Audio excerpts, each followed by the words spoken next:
GM fam, are you ready for another big week? We've been joking a lot about how well DeFi has held up relative to TradFi firms that were LARPing as DeFi. And we've overall been very pleased with how resilient DeFi has been. Now, this week, a lot of TradFi firms may yet go under, and it may take crypto down with us, but at least for the time being, all these DeFi firms that are taking place on-chain have been functioning about as well as you could hope. However, we are losing one big one.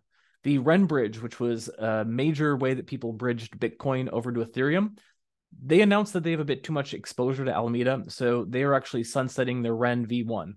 This is taking the form of a very immediate cancellation of the ability to mint renBTC, and the ability to burn it back onto Bitcoin is going to be sunset after a month. This is actually going to have some fairly major impacts on any DeFi liquidity pools containing renBTC.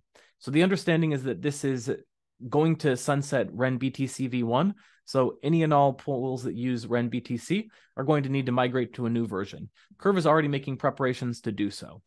This means that pretty much every Bitcoin V1 pool on Curve is going to be affected by this.